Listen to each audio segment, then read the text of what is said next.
रूस की आर्थिक गिरावट शुरू हो गई है और मॉस्को बड़ी मुसीबत में है। यह कोई खुलासा पश्चिमी विश्लेषक की ओर से या किसी विदेशी सरकार का आरोप नहीं है। यह रूस की अपनी वित्तीय संस्था के अंदर से स्वीकारोक्ति है। सही सुना आपने, क्रेमलिन के अपने बैंक ने यह कहा है। बाहरी दुनिया सालों से चेतावनी दे रही थी, लेकिन हालात उनके लिए अच्छे नहीं हैं।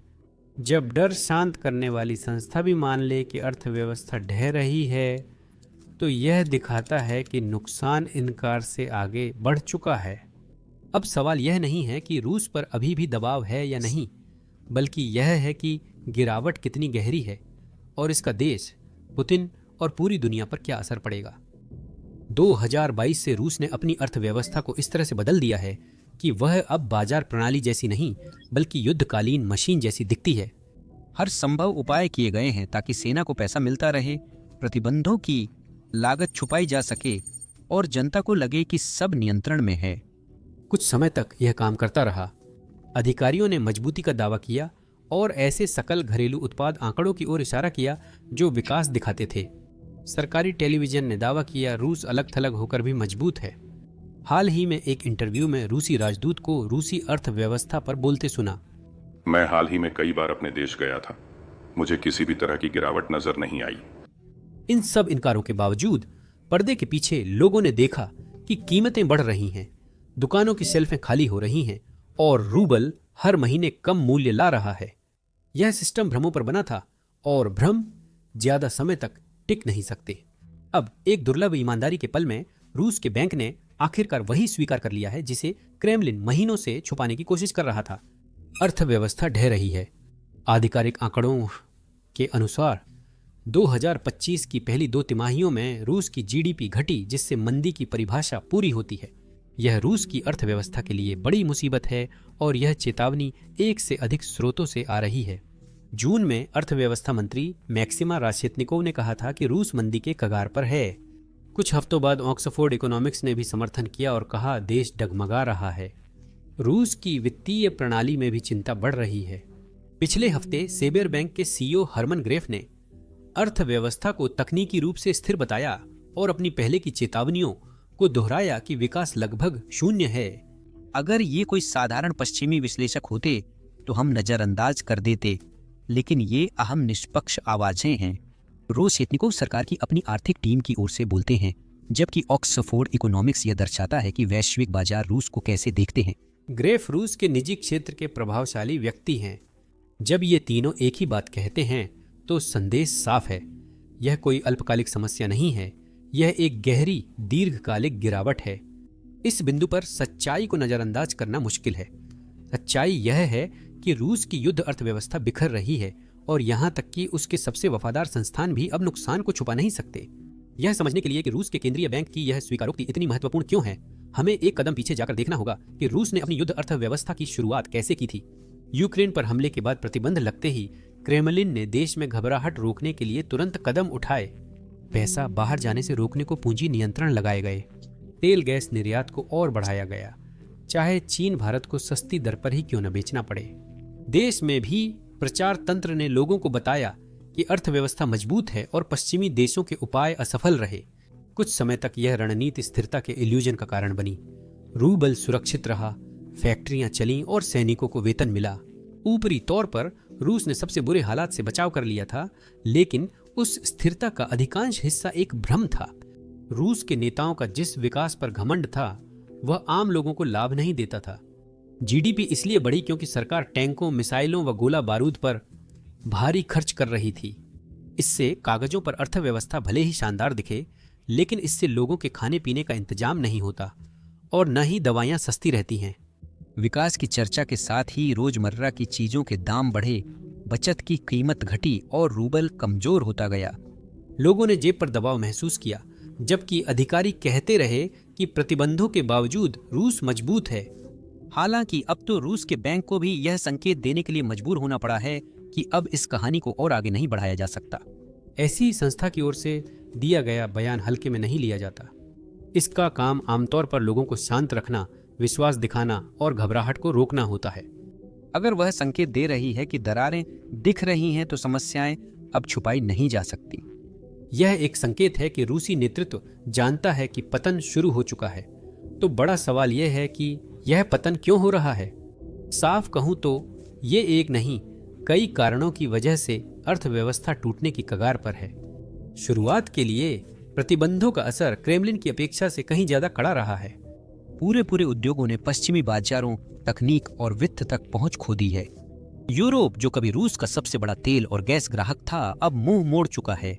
मॉस्को ने अपने पुराने टैंकरों के छाया बेड़े के जरिए नए खरीदारों को तेल भारी छूट पर पहुंचाया। इससे राजस्व तो आता रहता है, लेकिन पहले के मुकाबले बहुत कम हिस्से में। इस साल रूस की तेल और गैस आमदनी पिछले साल से 20% से ज्यादा गिरकर 603 ट्रिलियन रूबल से कम रही। पहले 8 महीनों में सिर्फ अगस्त में 35% की गिरावट आई और आमदनी लगभग 505 बिलियन रूबल रही। यह बजट के लिए बड़ा झटका है। ऊर्जा से मिलने वाला पैसा, जो पहले पेंशन और स्कूलों में खर्च होता था, अब सिर्फ युद्ध के लिए इस्तेमाल हो रहा है।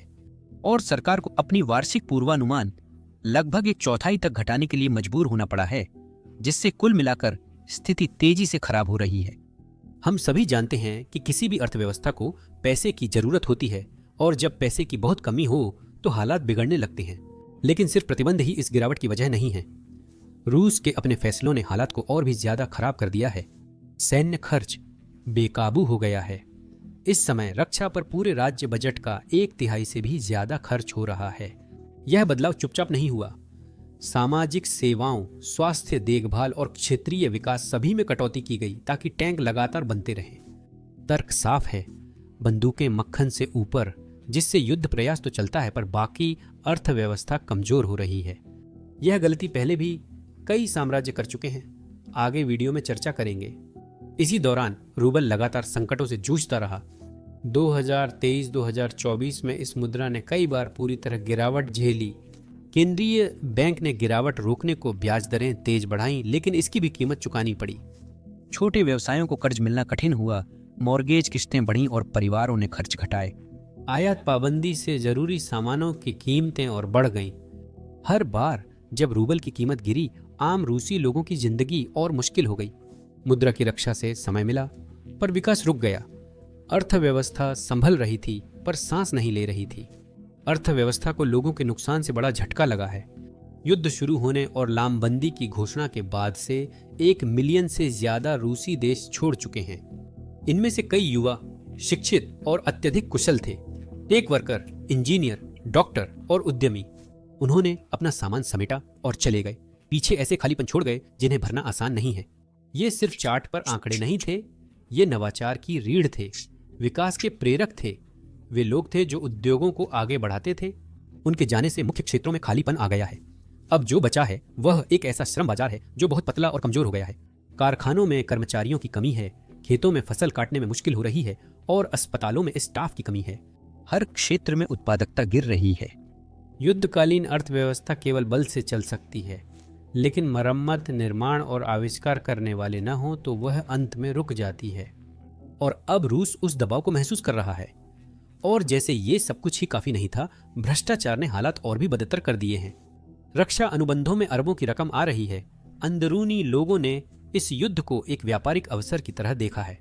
इसका मतलब यह है कि हथियारों के लिए जो पैसा होता है वो गायब हो जाता है। सैनिकों के लिए जो सामान होता है उसे या तो फिर से बेच दिया जाता है या फिर कभी पहुंचता ही नहीं है। और परियोजनाएं बजट से ज्यादा खर्च हो जाती हैं, समय पर पूरी नहीं होती या फिर पूरी तरह से असफल हो जाती हैं। रूसी व्यवस्था काबिलियत को इनाम नहीं देती, ये जान पहचान को इनाम देती है। जो लोग सत्ता के सबसे करीब होते हैं वही फलते फूलते हैं, जबकि देश इसकी कीमत चुकाता है। रूस के लिए ये नया नहीं, पर युद्ध के कारण और विनाशकारी हो गया है। इसका पैमाना बड़ा है और दांव भी निश्चित रूप से ऊंचे हैं। यह पैटर्न सोवियत संघ के अंतिम दिनों की याद दिलाता है, जब भ्रष्टाचार और बर्बादी से सिस्टम ठहर गया था। तब सड़न धीरे धीरे फैल रही थी, अब ये तेजी से बढ़ रही है। बाकी सबके अलावा रूस खुद को और अलग थलग मान रहा है। क्रेमलिन ब्राजील, रूस, भारत, चीन और दक्षिण अफ्रीका और अन्य मित्र देशों से संबंधों का हवाला देता है, लेकिन ये रिश्ते उससे कमजोर हैं जो उसने पश्चिमी देशों से खोए। मॉस्को को अब चीन और भारत जैसे देशों द्वारा एक रणनीतिक साझेदार के रूप में नहीं देखा जाता। इसे एक ऐसे आपूर्तिकर्ता के रूप में देखा जाता है जिसकी पकड़ सीमित है। रूस जितना ज्यादा इन सौदों पर निर्भर होता है जो हमेशा बदलते रहते हैं, उतना ही ज्यादा वह इन पर निर्भर होता जाता है। जो कभी यूरोप के साथ जुड़ी हुई एक विविधीकृत अर्थव्यवस्था थी, वह अब सस्ते माल का निर्यातक बनकर रह गई है, जो कुछ गिने चुने खरीदारों पर निर्भर है जिनके पास ज्यादा ताकत है। इस बदलाव ने रूस से मूल्य निर्धारण की शक्ति, दीर्घकालिक अनुबंध और वैश्विक बाजारों में उसका प्रभाव छीन लिया है। इन दबावों ने मिलकर परिपूर्ण तूफान बना दिया। अब नुकसान छुपा नहीं रह गया। मुद्रास्फीति लगातार घरेलू आय को कम कर रही है। रूसी लोग अब पहले से कहीं ज्यादा भोजन, दवा और आवास के लिए भुगतान कर रहे हैं। जीवन यापन महंगा होता जा रहा है, लेकिन वेतन नहीं बढ़ रहे हैं। फैक्ट्रियां सामग्री के लिए संघर्ष कर रही हैं। पश्चिम से आयात बंद हो गए हैं और एशिया से मिलने वाले विकल्प असंगत और अक्सर निम्न गुणवत्ता के हैं। सेना को पहले चयन का अधिकार होने से नागरिक उद्योगों पर दबाव है। गरीब क्षेत्रों की स्थानीय सरकारों का बजट टूट रहा है। मूलभूत सेवाओं में कटौती हो रही है। स्कूल, क्लिनिक और परिवहन पिछड़ रहे हैं, जबकि मॉस्को युद्ध के लिए संसाधन मोड़ रहा है और लोग इसे हर दिन महसूस करते हैं, अपनी जेब में, अपने मोहल्ले में और अपनी दिनचर्या में। और इस तरह की हकीकत को हमेशा के लिए छुपाया नहीं जा सकता। आप सोचेंगे कि रूस के लिए ये समस्याएं ही काफी हैं, लेकिन नहीं। यहां तक कि प्रकृति माता भी रूसी खेतों पर भारी मार कर रही हैं। प्रमुख कृषि क्षेत्रों में खराब मौसम ने फसल की पैदावार को बुरी तरह प्रभावित किया है। दक्षिण में सूखे से फसलें सूख गईं, साइबेरिया में बाढ़ से खेत डूबे और वोल्गा में पाले से कोम्पलों को नुकसान हुआ। गेहूं, जौ और सूरजमुखी की पैदावार कम होने से निर्यात घटा और लागत बढ़ी। अब किसानों को उपकरण और ईंधन पर ज्यादा खर्च करना पड़ रहा है, क्योंकि प्रतिबंध और वैश्विक कीमतों में उथल पुथल है। सरकार की सहायता भी घट गई है, क्योंकि रक्षा खर्च बजट पर भारी है। बहुत से लोगों के लिए इसका मतलब है कि रोटी महंगी हो गई है, सब्जियां मिलना मुश्किल हो गया है। खाद्य सुरक्षा, जो रूस की ताकत थी, अब उसकी कमजोरी बन गई है। कभी आर्थिक झटकों को संभालने वाला कृषि क्षेत्र अब खुद संकट में है और विफल हो रहा है। जब जो चीज आपकी थाली में खाना रखती है बिखरती है, तो सब और मुश्किल हो जाता है। और इन सभी समस्याओं के साथ साथ रूस की चरमराती स्वास्थ्य व्यवस्था को भी इस सूची में जोड़ लें। कई क्षेत्रों के अस्पताल दवाइयों व उपकरणों की कमी से जूझ रहे हैं। डायग्नोस्टिक्स के लिए लैब्स पुरानी तकनीक के साथ काम कर रही हैं, जबकि सर्जरी इसलिए टल रही है क्योंकि जरूरी सामान उपलब्ध नहीं है। ग्रामीण क्षेत्रों में क्लिनिक बंद हैं या कम स्टाफ के साथ चल रहे हैं। डॉक्टरों पर भारी काम का दबाव है, वे बिना वेतन भी काम कर रहे हैं और महंगाई से जूझ रहे हैं। पुरानी बीमारियों वाले मरीजों के लिए इलाज मुश्किल हो गया है। खासकर शिशु और मातृ देखभाल में परेशानी बढ़ी है। कुल मिलाकर स्वास्थ्य स्थिति काफी अस्त व्यस्त है। जब क्रेमलिन युद्ध के लिए पैसा भेजता है तो आम बीमारियां भी खतरनाक हो जाती हैं और इससे कई रूसी लोगों को सीधा नुकसान हुआ है। इसी कारण रूस के बैंक की घोषणा महत्वपूर्ण है। यह सिर्फ स्प्रेडशीट के आंकड़ों की बात नहीं, बल्कि यह मानना है कि गिरावट अब दूर का खतरा नहीं है। यह पहले ही शुरू हो गया है। वर्षों तक क्रेमलिन ने इनकार, ध्यान भटकाने और प्रचार पर निर्भर किया। जनता को शांत रखना और कहानी बनाए रखना, लेकिन अब खुद की वित्तीय व्यवस्था भी यह दिखावा नहीं निभा पा रही। संदेश बिल्कुल स्पष्ट है। युद्ध की अर्थव्यवस्था अपने ही दबाव में चरमरा रही है और इसका असर वित्त मंत्रालय से कहीं आगे तक जाएगा। असल सवाल है, आगे क्या होगा?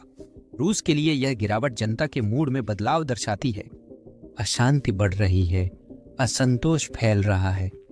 पुतिन की लंबे समय से बनी स्थिरता के गारंटर की छवि को गंभीर झटका लगा है। वह छवि कभी भी समृद्धि पर नहीं बनी थी, वह पूर्वानुमानितता पर बनी थी।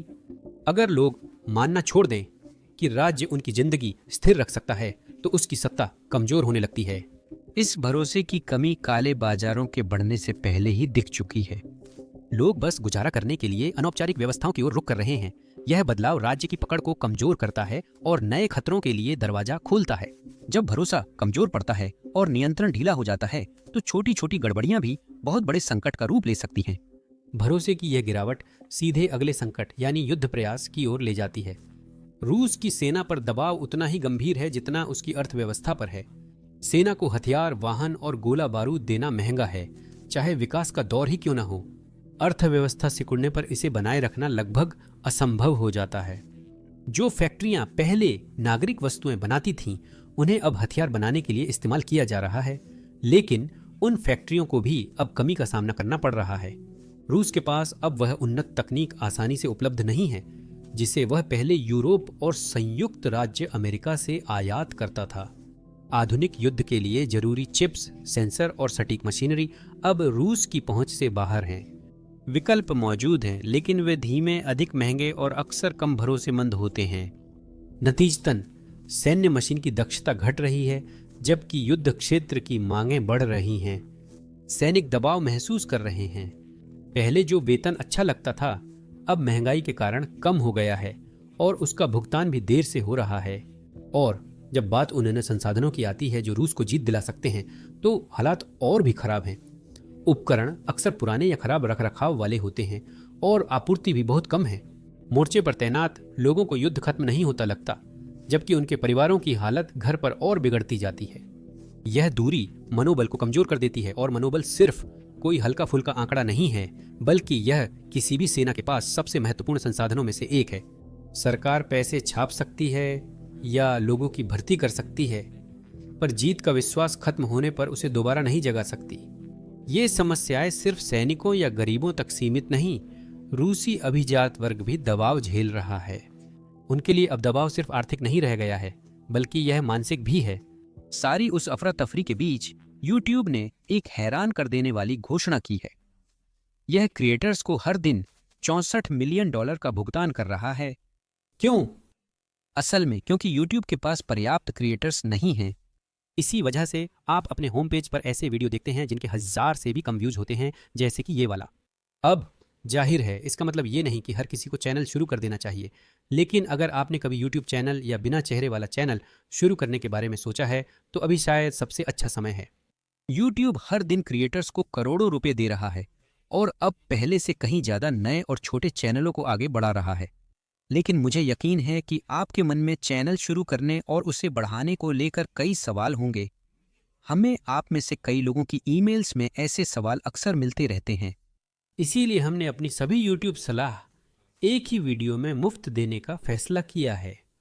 तो अगर आप उन लोगों में से हैं जो अपना खुद का यूट्यूब चैनल शुरू करने में रुचि रखते हैं, तो आप वह वीडियो यहीं यूट्यूब पर देख सकते हैं। डिस्क्रिप्शन के लिंक या स्क्रीन कार्ड पर क्लिक करें। ओलिगार्क्स जो वैश्विक बाजारों से अमीर बने थे, अब उनसे अलग हो गए हैं। उनकी याच, विला और ऑफशोर अकाउंट्स फ्रीज या पहुंच से बाहर हो गए हैं। घर पर युद्ध के लिए फंड देने का दबाव है, जबकि उनका कारोबार सिमट रहा है। कुछ ने सत्ता के करीब रहकर पुतिन से और नजदीकी बना ली ताकि खुद को बचा सकें। लोग चुपचाप शेल कंपनियों, क्रिप्टो और विदेशी बिचौलियों से संपत्ति विदेश भेज रहे हैं ताकि जब्ती या गिरावट से बच सकें। हर कोई पुतिन के गुस्से से नहीं बचता। गिरती अर्थव्यवस्था में कुछ लोगों को दूसरों को चेतावनी देने मिसाल बनाया जाता है। हाल के महीनों में कई मौतों ने अभिजात वर्ग को हिला दिया है। शुरुआत रोमन स्टाडोवोइट से होती है। पूर्व परिवहन मंत्री अपने पद से बर्खास्त किए जाने के कुछ ही घंटों बाद अपनी कार में मृत पाए गए। आधिकारिक रिपोर्टों ने इसे आत्महत्या बताया, लेकिन समय और हालात कई सवाल उठाते हैं। वह किलेबंदी के लिए 1 अरब से ज्यादा रूबल की हेराफेरी के मामले में जांच के तहत थे। उनके पूर्व डिप्टी, जो कुछ समय के लिए कुर्स्क के गवर्नर थे, इस साल गिरफ्तार हुए और बताया गया कि उन्होंने उनके खिलाफ गवाही दी। संदेश साफ था, वफादारी अब सुरक्षा की गारंटी नहीं है। आंद्रेई बर्लोव, ट्रांसनेफ्ट के वाइस प्रेसिडेंट, जुलाई में बालकनी से गिर गए थे। वह एक शीर्ष तेल अधिकारी थे जिनके राज्य से गहरे संबंध थे। उनकी मौत भी उसी पैटर्न का हिस्सा थी जो हाल के वर्षों में बहुत बार देखा गया है। वे उन उच्च पदस्थ अधिकारियों, उद्योगपतियों और अंदरूनी लोगों में से एक थे जिनकी मौतें अजीब गिरावटों, अचानक आत्महत्याओं या अस्पष्ट दुर्घटनाओं में हुई हैं। कुछ की जांच हो रही थी, कुछ सत्ता से बाहर हो गए। क्रेमलिन गड़बड़ी से इनकार करता है, पर डर असली है। पूर्व अधिकारी बताते हैं कि सभी एक दूसरे पर नजर रखते हैं और किसी को नहीं पता अगला कौन होगा। आस्था कमजोर पड़ रही है, और जब ऐसा सबसे ऊपर होता है तो चीजें बहुत जल्दी बिखर जाती हैं।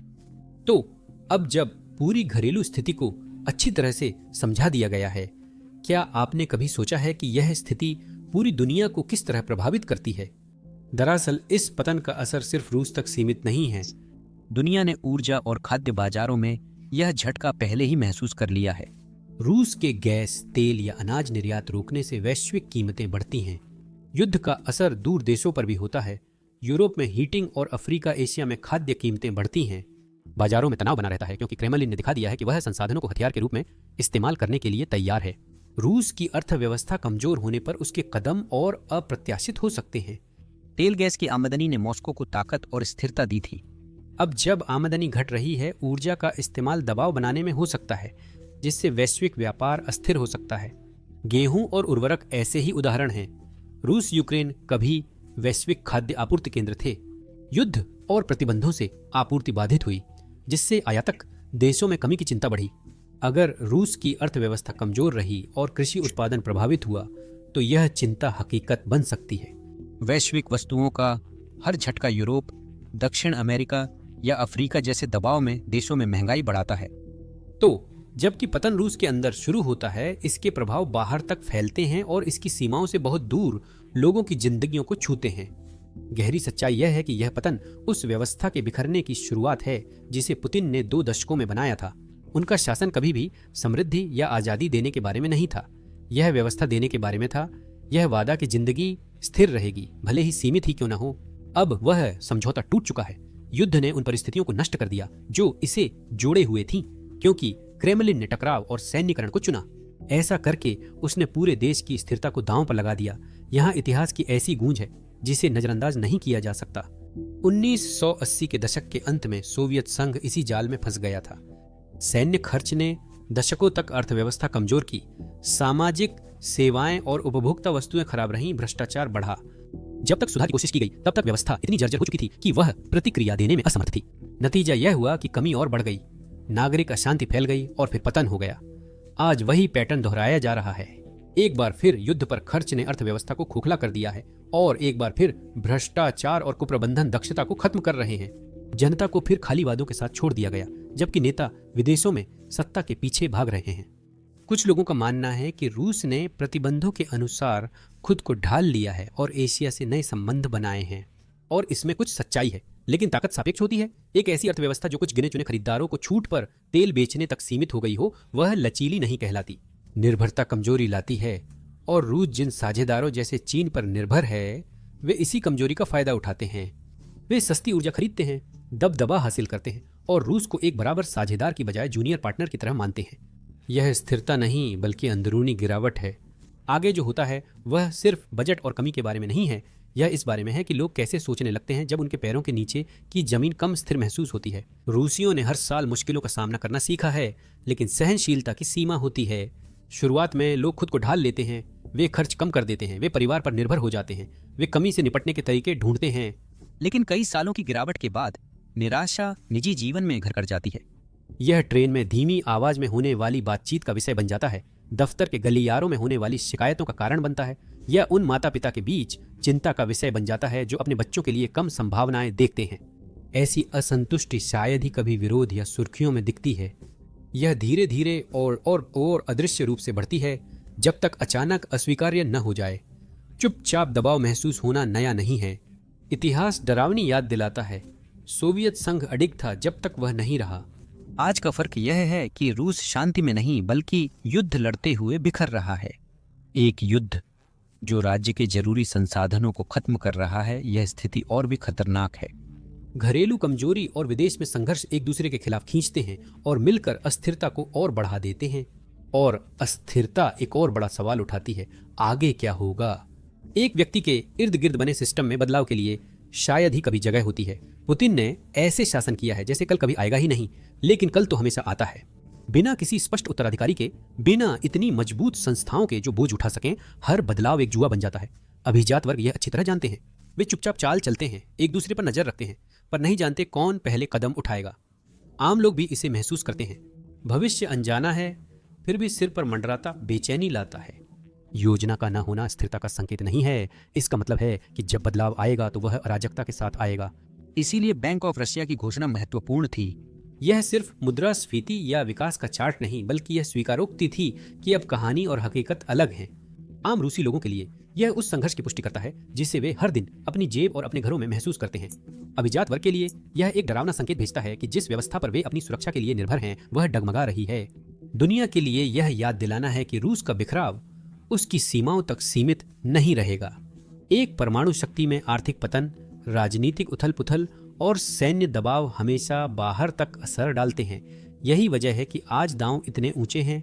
रूस अनिश्चितता के दौर में है, युद्ध की अर्थव्यवस्था टूट रही है। इस समय संदेश टालना नामुमकिन है। रूस अब संकट के किनारे पर नहीं खड़ा है, वह पहले से ही उसके बीचों बीच है। आंकड़े गिर रहे हैं, बैंक अलार्म बजा रहे हैं, और यहां तक कि वे अधिकारी भी, जो आमतौर पर सच्चाई को छुपाते हैं, मान रहे हैं कि अर्थव्यवस्था टूटने की कगार पर पहुंच गई है। आम रूसी लोगों के लिए यह काल्पनिक बहस नहीं है।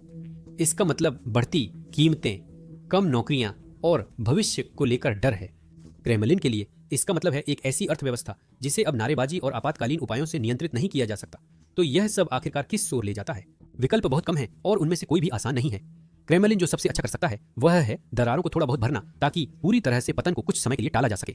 शायद ज्यादा उधार लेकर या चीन पर ज्यादा निर्भर होकर। लेकिन समय खरीदना समस्या का समाधान नहीं है, यह बस उसे लंबा खींच देता है। रूस के लंबे समय तक स्थिरता में फंसे रहने की संभावना है, जिसमें न पतन होगा न सुधार, केवल धीरे धीरे कमजोरी बढ़ेगी। वेतन स्थिर, कीमतें बढ़ती हैं, लोग ढलते हैं, फिर अचानक टूट जाते हैं। सबसे बुरी स्थिति में अर्थव्यवस्था टूटती है, रूबल गिरता है, बैंक बंद होते हैं और अराजकता फैलती है। प्रदर्शन सड़कों पर फैलते हैं और क्रेमलिन देश विदेश में प्रतिक्रिया देता है। चाहे जो भी रास्ता हो, पतन आने वाला नहीं है। वह यहाँ है, वह आंकड़ों में है, वह उन सुर्खियों में है जिन्हें वे छुपा नहीं सकते। यह उन अभिजातियों के बीच छुपी हुई घबराहट में है, जिन्हें अचानक एहसास होता है कि जिस व्यवस्था पर उन्होंने अपनी दौलत बनाई है वह उनके नियंत्रण से बाहर जा रही है। यह सिर्फ मंदी नहीं, बल्कि उस राज्य की बात है जिसके पास अब साधन, पैसा, प्रतिभा और समय नहीं बचा। वह युद्ध मशीन जो देश को जोड़ती थी, अब उसे भीतर से तोड़ रही है। अब तो केंद्रीय बैंक जैसी संस्थाएं भी सच बताने लगी हैं, जिन्हें पहले भ्रम बनाए रखने के लिए बनाया गया था। रूस के लिए अब अर्थव्यवस्था कोई ऐसी चीज नहीं रही जिसे संभाला जाए, बल्कि अब यह कुछ ऐसा है जिससे बचना है। और दुनिया के लिए इसका मतलब है कि इसके परिणाम अब भी बस शुरू ही हुए हैं।